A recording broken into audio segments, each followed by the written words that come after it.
2024 সালে অক্টোবর মাসের ধনতেরাস উপলক্ষে উদয়পুর নিউ টাউন রোড স্থিত লক্ষ্মীনারায়ণ জুয়েলার্সে রাজারবাগ অরুণাচল সংঘ এলাকার বাসিন্দা ব্রজলাল চক্রবর্তী নামে এক ব্যক্তি স্বর্ণালঙ্কার ক্রয় করেন।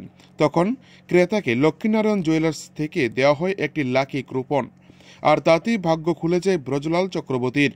4.5 মাসের মাথায় ব্রজলাল বাবুর কপালে জুটে লাকি কুপনের একটি দামি মোটর বাইক। বৃহস্পতিবার তথা লক্ষ্মীবারে লক্ষ্মীনারায়ণ জুয়েলার্সে ব্রজলাল চক্রবর্তীর হাতে তুলে দেওয়া হয় নতুন মোটর বাইকের চাবি। তাতে খুশি ব্রজলাল চক্রবর্তী সহ তার সহধর্মিনী। লক্ষ্মীনারায়ণ জুয়েলার্সের কর্ণধার নন্দন বণিক প্রতি বছর এই ধরনের ধনতেরাস উপলক্ষে করে থাকেন বিভিন্ন ধরনের লাকি কুপন ড্র।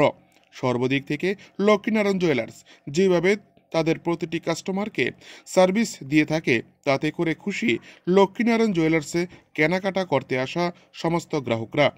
উদয়পুর থেকে নিজস্ব প্রতিনিধি রিপোর্ট, টিভি 100 বাংলা।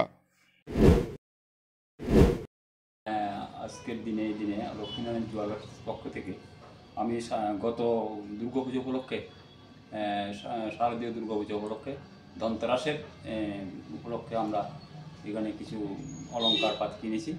সেই কেনার সুবাদে লক্ষ্মীনারায়ণ জুয়েলার্সের যে লাকি ড্র কুপন আমরা ড্র করেছি, সেই সুবাদে এই খেলা হয়। খেলাতে আমরা প্রথম পুরস্কার বিজয়ী হয়েছি।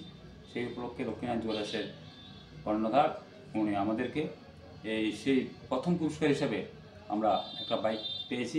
সেই বাইকের চাবি উনি আমাদেরকে সমর্পণ করেছেন। এতে আমি আনন্দের সাথে ঘোষণা করতে চাই যে লক্ষ্মীনারায়ণ জুয়েলার্সের কর্ণধার এবং উদয়পুরের মালিক কর্ণধার এবং সমগ্র কর্মী বিন্দুদেরকে আমি আমার অন্তঃস্থল থেকে শুভেচ্ছা এবং অভিনন্দন জানাই। সঙ্গে সঙ্গে মিডিয়া বন্ধু যিনি আমাদের সঙ্গে কাজ করেছেন বা আমাদের ছবি তুলেছেন, আমাদেরকে প্রশ্ন করেছেন, কিছু জানার চেষ্টা করেছেন, ওনাকেও আমার অন্তঃস্থল থেকে ধন্যবাদ জানাচ্ছি। এই বলে আমি বাসা কোন জায়গায় আপনার? আমার বাসা উদয়পুর রাজারবাগ কুমড়াইলেন। কি নাম আপনার? আমার নাম ব্রজলাল চক্রবর্তী। কোন সময় কি আপনারা ভাবতে পেরেছেন যে এই ধরনের একটা পুরস্কার পাবেন লক্ষ্মীনারায়ণ জুয়েলার্স? আমার তো গত 2017 সালে বড় মেয়ে বিয়ে হয়েছিল, তখন আমিও লাকি ড্র পেয়েছি। সেটা 6বার 1 বছর পর্যন্ত রেখে দিয়েছি।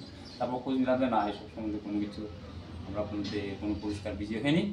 দাদা আমরা সবসময় এই ব্যাপারে আমি একটু উদাসীনে থাকতাম। পুরস্কার বা লটারি বা কোনো কারণে আমি কোনোদিন কোনো ওই যে বিভিন্ন ধরনের যে চিট ফান্ড রাখা এসব সম্বন্ধে আমার কোনো ধারণা ছিল। আজকের দিনে কেমন লাগছে আপনার? অনেক আনন্দ, অবশ্যই আনন্দ। একটা লাকি ড্র কুপন এবং লটারি জিতেছি, মানে আনন্দ, অনেক আনন্দ।